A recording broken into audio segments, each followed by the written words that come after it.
Detroit Tigers vs Toronto Blue Jays.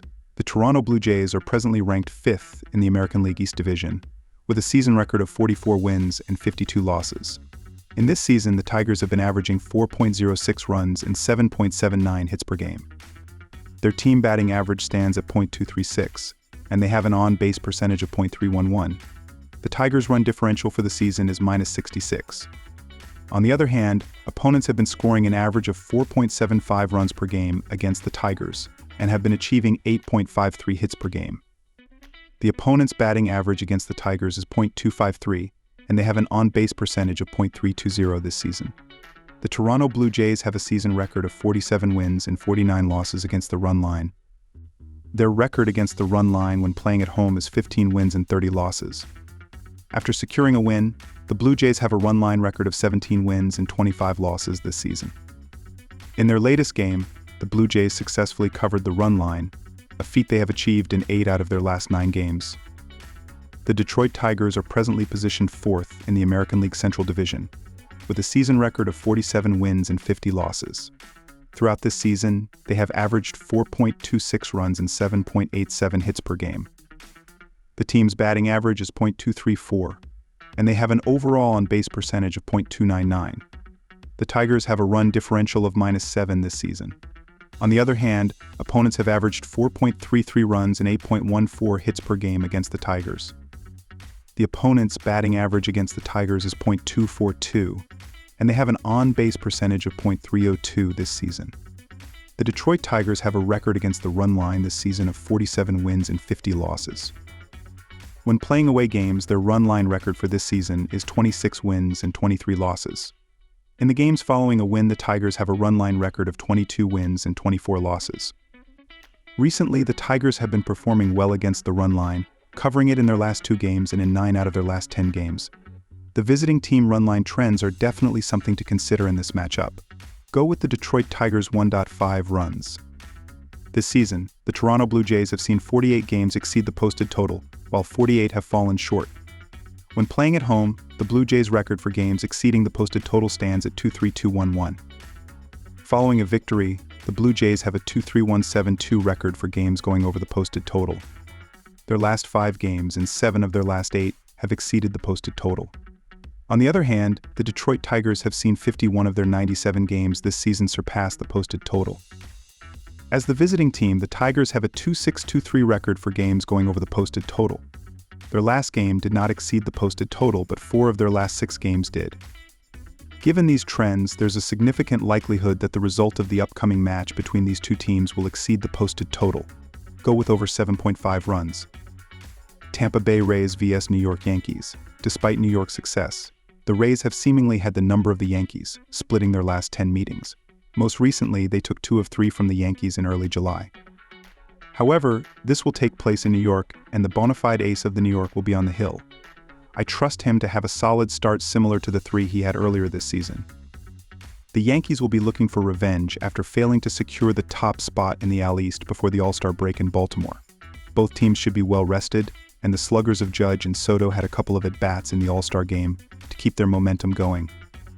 The Rays have not been the team we have been used to seeing from them, and I trust Cole to get the job done more than Eflin. New York Yankees -1.5 runs. Both pitchers have had their ups and downs throughout the season, but I expect both starters to have solid games and keep the total relatively low. The Rays have a top 5 bullpen era in the league, and the Yankees have gone 4-2-1 on the under in their last 7 games. These two teams totaled 20 runs combined in their previous 3-game set, an average of about 7 runs per game. With arguably each team's best starter in the forefront, I expect that average to drop. The Rays have also hit the under in their last 3 and 6 of their last 10, take under 8.5 runs. Cincinnati Reds vs Washington Nationals. Cincinnati has hit much better of late, and they will be facing a Nationals bullpen that has struggled over the course of July. Cincinnati has been hot prior to the All-Star break, and sitting in the top half of the league in home runs and extra base hits only helps their case here. Washington has struggled to stay patient at the plate, and the pitching staff has succumbed when runners are in scoring position. Look for the Reds to steal Game 1 here. Cincinnati moneyline. As mentioned, Washington has failed to deliver on the hump this month, and that has carried over from their weak performance in June. Both of these teams are hitting strong in their situational home-away splits, and Cincinnati has seen the ball well this month also. Washington has struggled with hitters in position, and the Reds are hovering around the top half of the league in terms of driving runners home. The Nationals may not be walked too often, but they sit 6th in strikeouts per game, which should help them at the plate here. Look for both offenses to hit the ground running.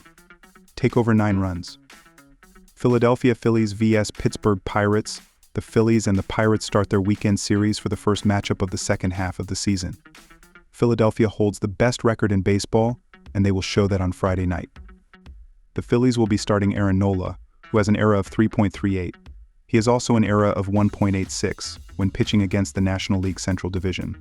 The Phillies are 7-1 when Nola starts on the road, and the Pirates won't have a chance in the game.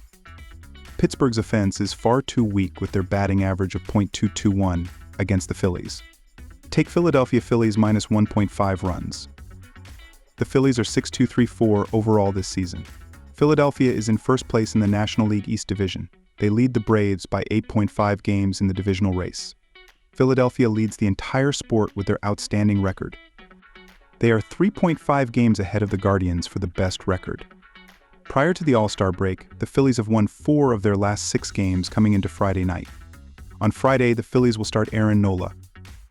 The right-handed pitcher is 1-1-4 overall with an ERA of 3.38. Nola has started 19 games this season, with his last appearance coming on July 11th before the All-Star break. He threw 6 innings, and he gave up 1 run and 4 hits in the 5-1 win over the Dodgers. Nola did strike out 9 batters in the game. The Phillies are 1-5-4 overall this season when Nola has started. Philadelphia is 7-1 when Nola has started on the road. Nola has an ERA of 3.33 when pitching on the road. He has started 3 games against the National League Central Division where he has an ERA of 1.86 and 19.1 innings pitched. The Phillies are hitting .259 this season, which ranks 3rd best in the league. They have scored the 4th most runs, and they have collected the 3rd most hits. Philadelphia has also hit the 6th most home runs. The Phillies are hitting .254 on the road this season. In 4 games, the Phillies are hitting .237 against the Pirates. The Pirates are 4-8-4-8 overall this season. They are in 3rd place in the National League Central Division. Pittsburgh is 6.5 games back of the Brewers for 1st place in the division. The Pirates are 1.5 games back of the Mets for a wild card spot. Before the All-Star break, the Pirates had won 6 of their last 7 games. In their last game, the Pirates defeated the White Sox 9-4 on Sunday, July 14th. The win helped Pittsburgh sweep the White Sox in 3 games. Joey Bart and Brian Reynolds each came away with home runs in Sunday's win. The offense should be primed and ready to go in the first game back on Friday night. The Phillies have scored the 4th most runs, and they are hitting .254 on the road. The Pirates are also starting Martin Perez, who has an ERA of 4.94 against the National League East. The Pirates should be able to put a run or 2 Friday as well. They are facing Aaron Nola, who has a 3.333 ERA on the road. Take the over 7.5 runs.